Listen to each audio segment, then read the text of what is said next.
When the United States and Israel began their attack against Iran, it wasn't just simple defense that needed to be dealt with. Iran was expected to have an ace up its sleeve, a high-level defense from China, the HQ-9B, which is part of the more well-known HQ-9 missile system. But in the actual battle, it didn't perform as expected. Instead of being a major obstacle, it was quickly overcome by the successive and powerful airstrikes from the US. In the end, it seemed expensive but not very effective. For China, this was not what they expected to happen. The HQ-9 is one of the main products of their defense industry. But before we continue, please like this video. This means a lot to us content creators. Thank you very much. This started in 1970, and it was further improved in the late 1980s. After that, they made different versions. There's the original HQ-9, a naval version called HHQ-9, the HQ-9A, which entered service in 2001, and the HQ-9B, which has a longer range and more updated technology. It's not only China that uses this. Other countries have also bought and are using this, such as Pakistan, Egypt, Azerbaijan, and Iran. It's easy to understand why many countries became interested. China presented this as a strong and modern defense system that can keep up with the best in the world. According to them, it can compete with Russia's S-300, which has long been known to be excellent in this type of defense. They also said that in some aspects it can even surpass the United States' Patriot missile system, and they also boast about its range. It can hit targets that are approximately 160 miles or 260 kilometers away. It also has a radar that can track up to 100 targets simultaneously and attack 6 to 8 targets at the same time. On paper, it looks powerful and fully capable, but in real combat, a different story emerged. It uses vertical cold launch and has 360-degree coverage, so it can monitor the surroundings in all directions. It can reach speeds of over Mach 4 or more than 3,000 miles per hour and carries a warhead of almost 400 pounds or 180 kilograms.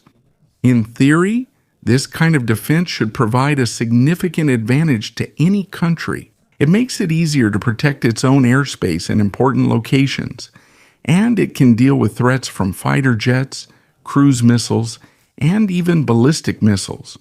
It's clear that China has confidence in the HQ-9 because they use it in sensitive areas, like Beijing, Tibet, and the South China Sea. But what's on paper is different from actual combat. It's easy to say you can keep up with the best, but it's another thing to prove it in real battle. That's where you'll see if a defense system is truly effective, or if it's just all claims that won't hold up in a real situation. Iran has great confidence in the HQ-9, and they hope it will prove its capability when the time comes. According to an Iranian official, they received a large number of these systems in 2025, a few months after the 12-day war, where Israel and the United States launched a sudden attack against Iran's nuclear facilities. In less than 2 weeks, many military leaders, nuclear scientists, politicians, and civilians died. Because of the severity of what happened, it was clear that Iran became worried and started to strengthen its defenses for a possible next attack. They didn't just acquire HQ-9S from China through the Oil for Arms agreement, but they also started to build a wider and more interconnected defense system in different parts of the country. This is made up of their own domestically made systems like the Bavar 373 and Khordad 15, as well as those from other countries like the Panzer Swan and S-300. They also have mobile defense units that can relocate depending on where they are most needed. With so much of this equipment, it should be very difficult to penetrate Iran's airspace. Its purpose is to protect the most important places, such as their supreme leader Ali Khamenei's compound in Tehran, as well as the nuclear facilities, military bases, and airfields. On paper, the HQ-9B should be one of the strongest parts of this network. It can track multiple targets and take down aircraft and missiles from Yunnan one by one. But that's not what happened. On February 28, 2026, the attack by the U.S. and Israel began. Israeli fighter jets like the F-A-15 Eagle immediately took off and launched precision strikes using Sparrow missiles and other weapons at key targets, including Khamenei's compound. In the first few hours, Khamenei was killed. After this, several high-ranking Iranian officials were also killed, including the Chief of Staff of Afghanistan, the commander of the Islamic Revolutionary Guard Corps, the Minister of Defense, and other close advisors.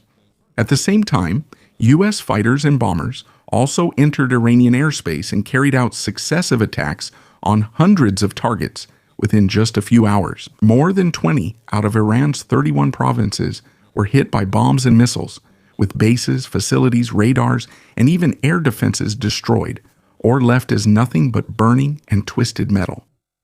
As the operation went on, reports of explosions and destruction in different areas kept coming in, a clear sign that Iran's supposedly strong defenses failed to stop the force of the attack. Iran's equipment was gradually destroyed, one by one, and the defense system they had built for so long, which was expected to protect the country, was almost not used at all. Their commanders did not expect this. They knew there would be damage because of the strength of the attack, but they thought they would still be able to retaliate somehow. They had great confidence in the HQ-9B to do that. It should have been able to detect the incoming threat from more than 150 miles away. That means it should have been able to see the jets and missiles minutes before they hit and immediately send out an interceptor to stop the attack. Its radar should be able to track multiple targets at the same time and provide attack information to help those on the ground make decisions. In addition, its missiles, which are fast and have advanced guidance, should be able to intercept incoming threats or shoot down enemy aircraft. But that's not what happened. From the very start of the battle, the HQ-9 was barely used, and the main reason was a major weakness. It is easily affected by electronic warfare, or EW. According to reports, the U.S. used the Boeing EA-835 and to disrupt Iran's radar and defenses. Because of this, the U.S. was able to create safe corridors where their jets and bombers could pass through without being immediately detected or stopped. In modern warfare, this kind of electronic attack is expected, and many defenses have ways to counter it. But in the case of the HQ-9, it seems that it wasn't adequately prepared for this kind of attack, so it quickly became useless when it mattered most. Because of the intense electronic interference from the Boeing EA-18 Growler, the communications of Iran's defenses almost immediately broke down. They could no longer connect properly to the command centers. That's why the whole network became effectively blind and mute in just a few seconds. From there, the performance of their radar also dropped. On paper, it can track up to 100 targets simultaneously, but in actual combat, it even struggled to lock onto a single target. Their screens were filled with fake signals, while real threats like the F-35 Lightning II and Tomahawk missile slipped through unnoticed. Because of this, they could hardly do anything. They couldn't properly detect the enemy, they couldn't fire, and they couldn't stop the successive attacks. In the end, the HQ-9B became like an expensive but useless piece of equipment. It was just an easy target for the US and Israel. And this wasn't the first time it happened. In May 2025, Pakistan used the same system to protect places like Karachi and Lahore against attacks from India under Operation Sindoor.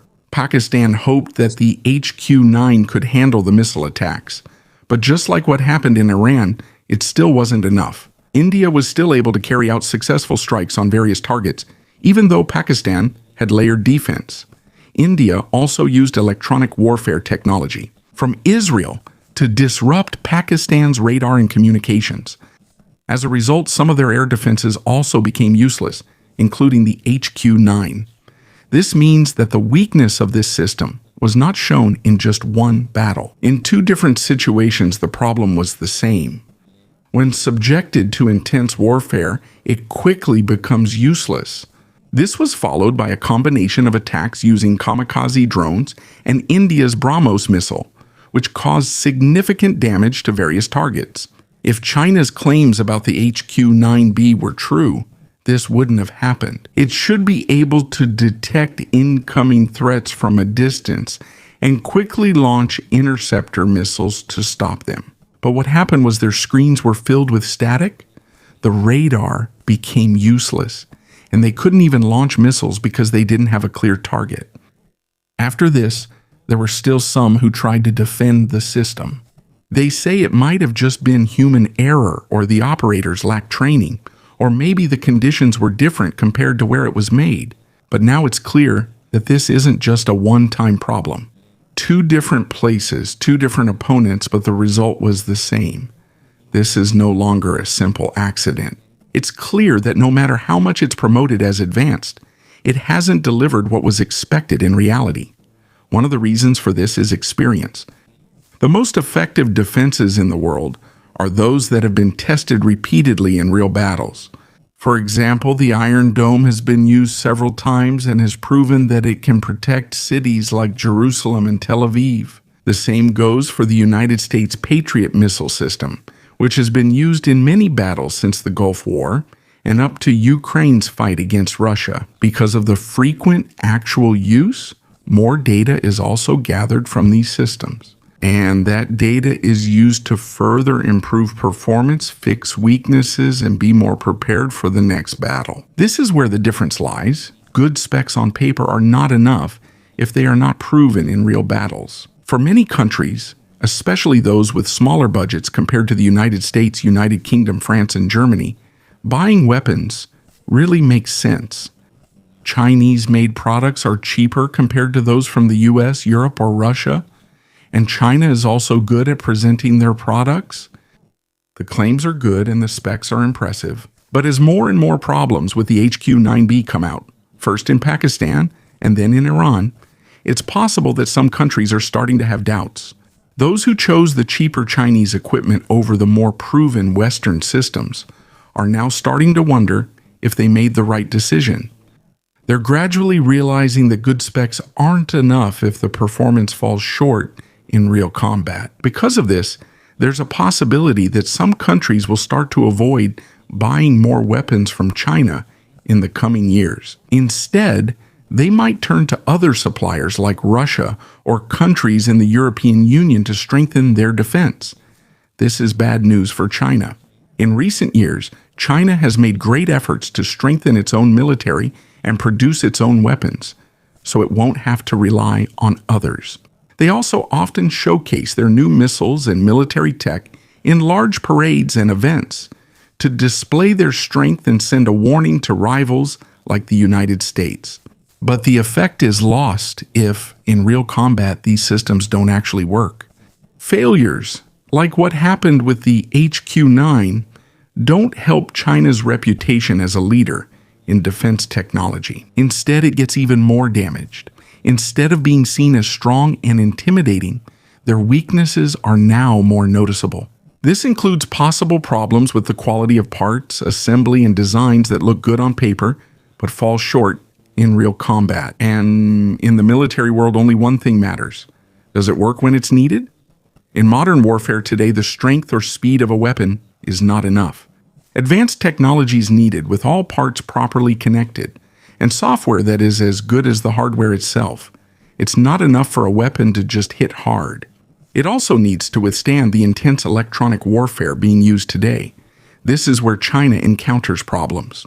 It seems that some of the weapons they're making are not yet ready for this kind of battle. In many ways, this is similar to what's happening in Russia, which is still focused on bigger, stronger, and faster weapons, but lacks the more advanced technology needed today.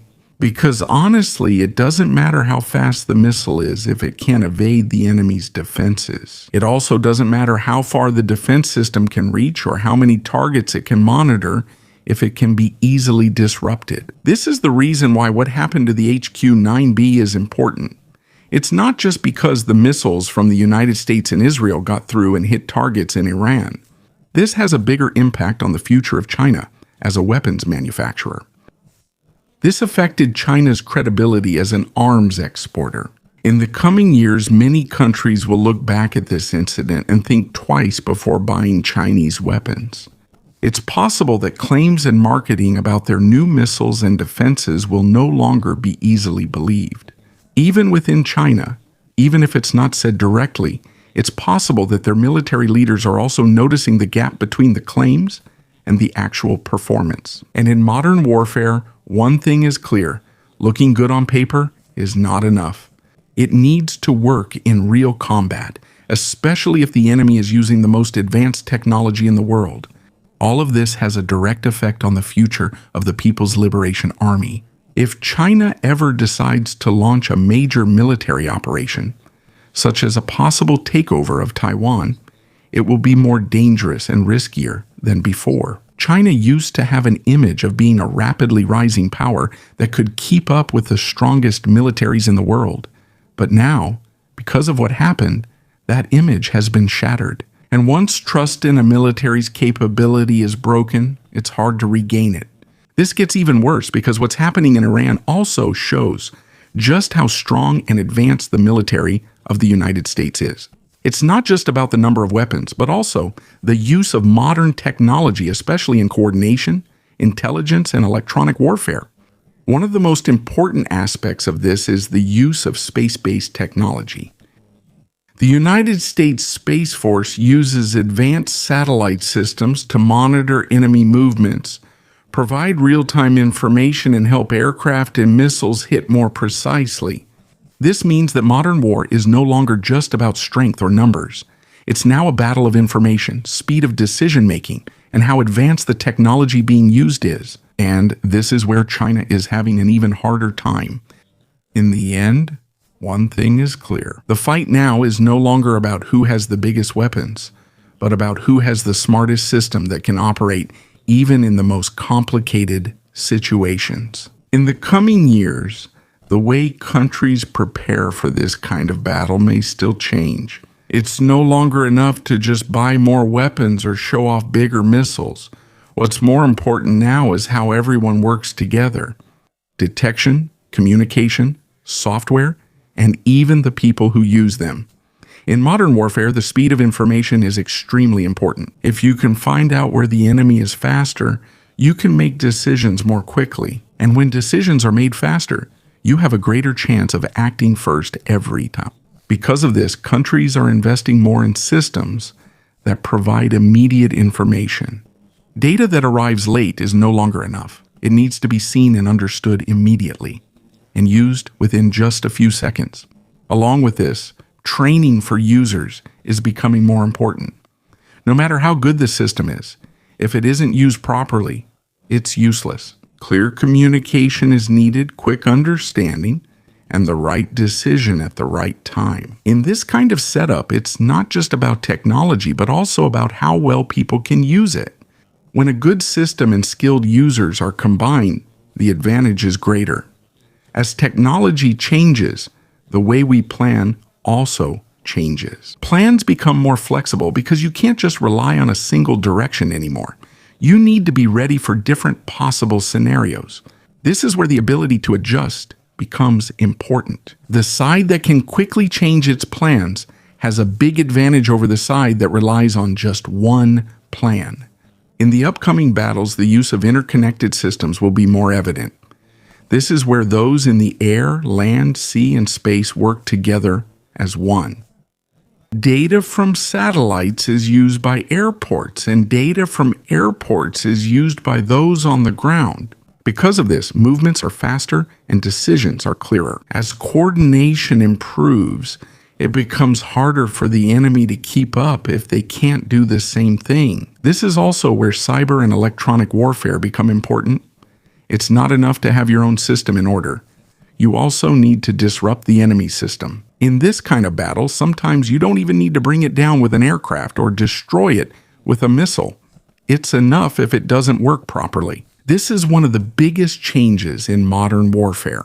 Victory is no longer just based on strength, but on who has a better system and can handle information more effectively. As change continues, it becomes clearer that countries that can't keep up with this level of technology will be left behind. Coordination will become more difficult in the coming years. Relying on old ways of fighting is no longer enough. Continuous updating, learning, and adjusting to new ways are necessary. This is where the world is heading now. And as technology becomes more advanced, it becomes clearer that the fight is no longer just about the most powerful weapons, but about who has an effective system that can function even in difficult situations. In the end, the advantage goes to those who are not only prepared for the fight, but also ready for the next battle that continues to change. In this kind of battle, there is one important thing that is often overlooked. No matter how quickly each side makes decisions, having information is not enough if it is processed slowly. From receiving data to issuing orders, the flow needs to be fast and clear. In modern battles, even just a few seconds can have a huge impact. If one side can spot the enemy quickly, this is where a proper chain of command becomes important. It needs to be clear where. If one side can quickly spot where the enemy is, if the system is disorganized, no matter how good the equipment is, movements will still be slow. And in this kind of battle, those who are slow usually get left behind. On the other hand, the side with a clear and organized command structure can adjust better. With every change, they don't take long to make decisions, and they can execute the plan faster. As technology improves, systems become more complicated. The more information comes in, the more things need to be organized, and the more decisions have to be made in a short amount of time. That's why it's not enough to just have good equipment.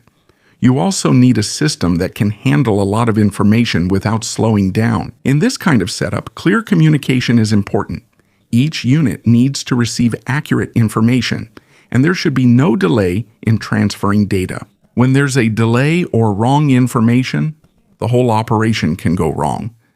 Just one wrong decision can have a big impact on the battle. This is the reason why coordination is given more attention.